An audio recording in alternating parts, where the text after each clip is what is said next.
In this video, we will see that what tools we actually need to start building this project. Alright. So first of all, we need a text editor in which we can write a code. Now this is totally optional. You can use any text editor you want. But for this project, we are going to use the Visual Studio Code as I have used in all my courses. So definitely I will recommend you to use Visual Studio Code. So you can definitely download it from their website for Windows, Mac, Linux, whatever operating system you are using. And after Visual Studio Code installing it, I hope that you can install all these softwares easily. So after installing the Visual Studio Code, you need to install the Node.js. So Node.js basically help us to run our code on the backend. Alright, so this is runtime environment that help us to run JavaScript on the backend. Alright, so simply you have to download the latest version of Node.js and install it on your Windows, Mac, or whatever operating system you are using. Alright, and I hope that you can easily do that. And next you need to install the Git, which help us to basically control the versions. So definitely I will recommend you to use the Git, as I am recommending everyone to use Git in my previous courses. So you can simply download Git for your operating system and install that.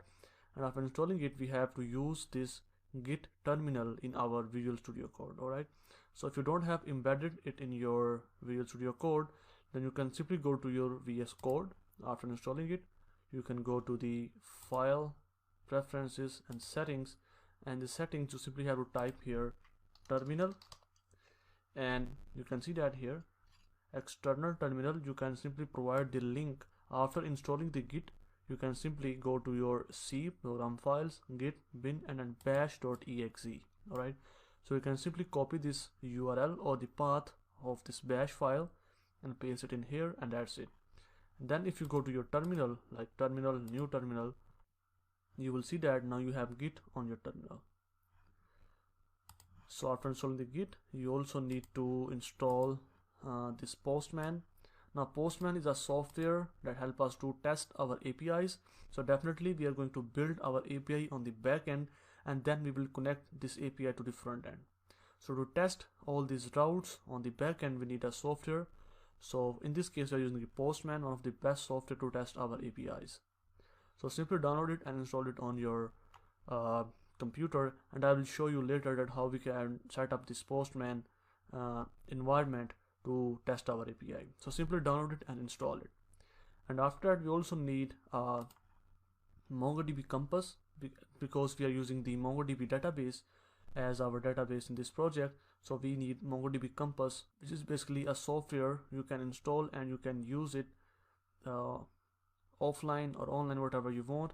So simply you have to download it and install it, and also I will show you how to use it later when we will get toward the database. Alright, so you need Visual Studio Code. Any text editor you can use that, but I will recommend VS Code. Then you have to definitely install the Node.js, Git for your terminal. If you are using Mac, then you don't need to install Git, but if you're using Windows, then I will don't recommend you to use the default terminal. You can use this Git. And also we have to install the Postman to test our API that we will build on our backend. And then we will also need to install this MongoDB Compass. You can also use the MongoDB Atlas, like you can create cluster, but we will discuss all that stuff later when we will add our online database.